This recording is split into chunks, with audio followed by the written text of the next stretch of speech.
What is up, guys? Zane from the Madden channel. In today's video, we're going to show you a tip that you can use to beat those pesky cover 2 blitzes, whether that be the big time 1-4-6, nickel normal, or even the blitz everyone meta from the 3-4 odd.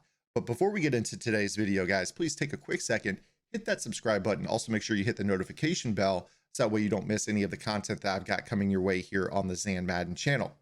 If you guys want to watch me play Madden live, you can check me out on the Twitch platform, twitch.tv/ozano.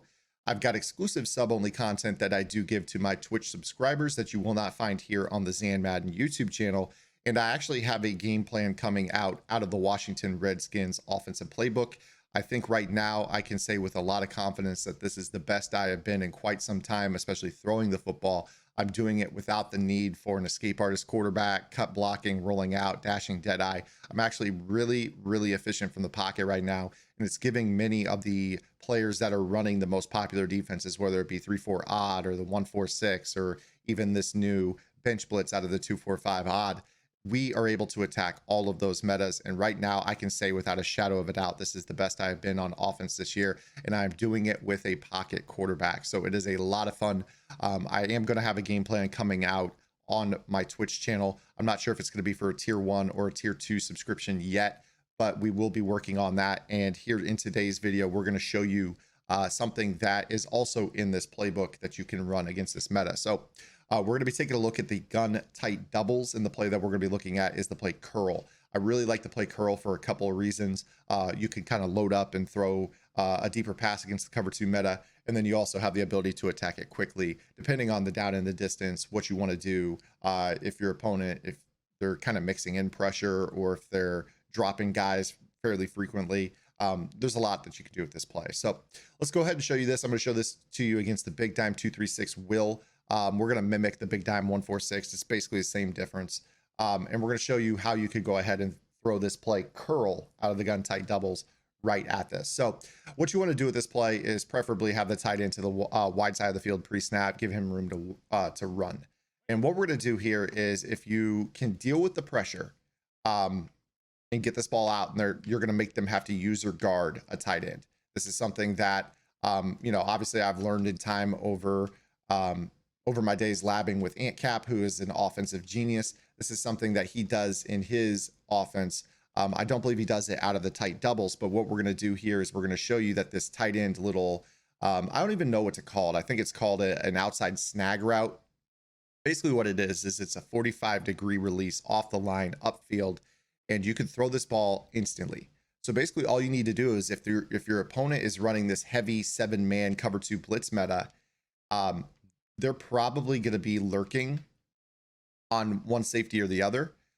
What you could do with this play is you're just going to put one receiver, the slot receiver, on a hitch, block the running back, and then you could put the B receiver on any type of clear out route you want. Now, again, I'm talking about how I am right now running Hot Route Master. So with this type of setup, you've got 2 corners and 2 baby hitches. Now, if your opponent plays cloud flats or soft squats, your corner routes will never be open, and chances are you're only blocking 6 against 7. Your corner routes are probably not going to be open either way.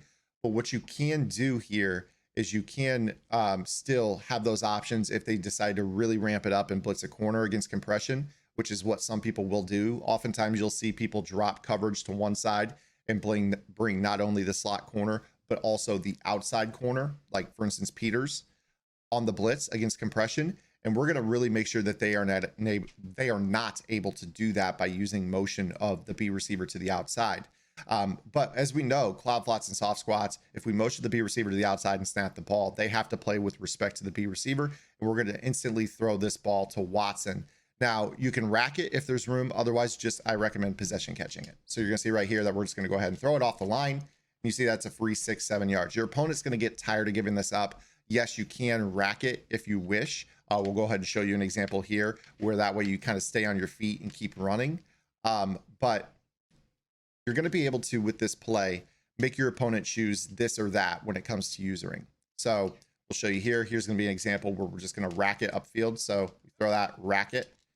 The only problem you need to be careful of is that your tight end actually does have the rack catch ability.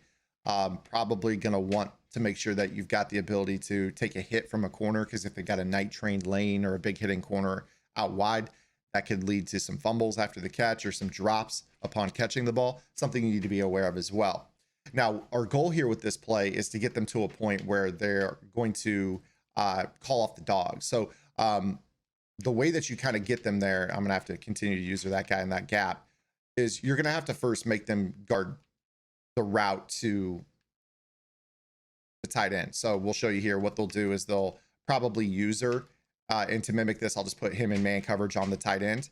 What you're going to want to do here is kind of play this game here where you want to make them choose the left slot or the right slot to guard. So, you know, you're going to notice that they're guarding Watson off the line. You're going to throw the baby hitch to the backside. So you go ahead and just throw that ball underneath, take your 6-7 yards underneath on the left side. So you really have to be patient. The whole goal of the big dime 1-4-6 game for most people, or the Blitz 7 meta, is they want you to blink first and load up on, you know, your protection and try to take a shot, leading you into getting sacked. And now all of a sudden it's 3rd down and 17, and they can send it again and make it 4th down and you have to punt. So you really want to be as annoying as possible with this play. Just take that underneath, and then make them really drop it back. You know, you get to a point where they're not blitzing everyone, or they're starting to, you know, do some one-sided stuff. Maybe they kind of user the tight end off the line. So there's one thing that we'll oftentimes see here when we do this, and I can't get this guy to show blitz. We'll try it again here. He's just not going down in the gap. But one thing that you'll notice some people start to do is they will start to kind of act like this blitz is coming in, and they might actually user the tight end and man up the other guy. So to mimic this, I'll kind of show you what I mean. They might do something like this. So keep in mind that the slot corner would be a computer adjustment. They would man him up to take away that hitch, and then they would actually put the man coverage on the tight end, expecting that if you were to throw that instantly, you would basically be able to pick that off manually, right? So we'll go ahead and show you what I mean here. So in this situation, you wouldn't really be able to throw to either side. So we'll go ahead and show you what I mean. If I were to motion Edelman out and hike throw this, you see that if they were to take their user and play that route, they could obviously pick that off to the crib for 6, right? So once you start to notice that they're not actually bringing it, they're more so adjusting to the double hitches. That's especially where you need to do this. So we're going to show you a little manipulation here for soft squats that is really, really valuable. And that is the tight end delay flat. The tight end delay flat is a great way, especially if they're using the tight end side, to get yourself a free touchdown against your your soft squat meta. So I'm really having trouble getting these guys to stay put in the big dime 2-3-6. So let me go ahead and respot the ball here.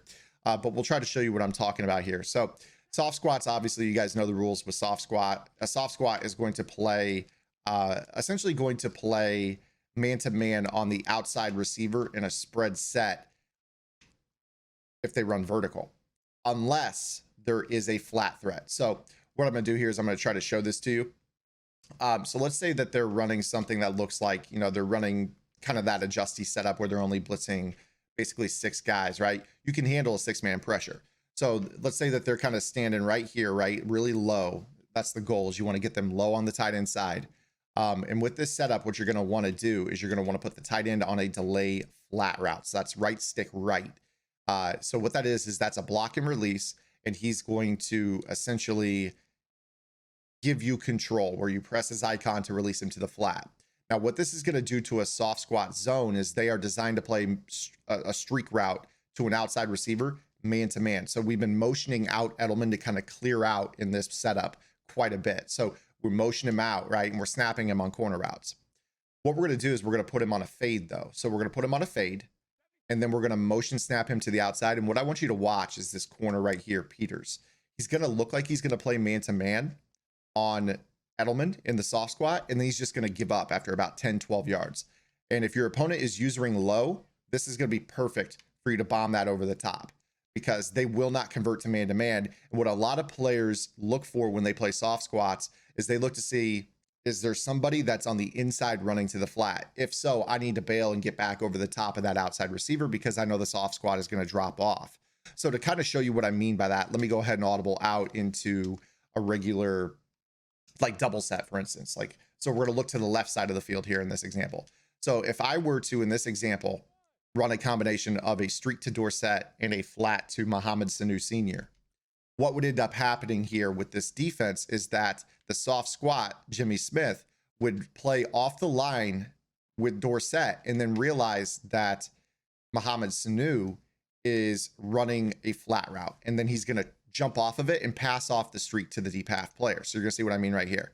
See how he drops off of it and gives that streak to the deep half player. That is why the user cannot be that low on the play guarding the tight end route. So what we've got effectively is a setup here in the play Y curl out of the tight doubles where you can attack the blitz very quickly with the tight end or get to the point where they bring that safety down and user that route so much. And now you manipulate the soft squat zones by putting the tight end on a delay flat and motioning out the B receiver on a fade for a one play score. That's if they're usering really low.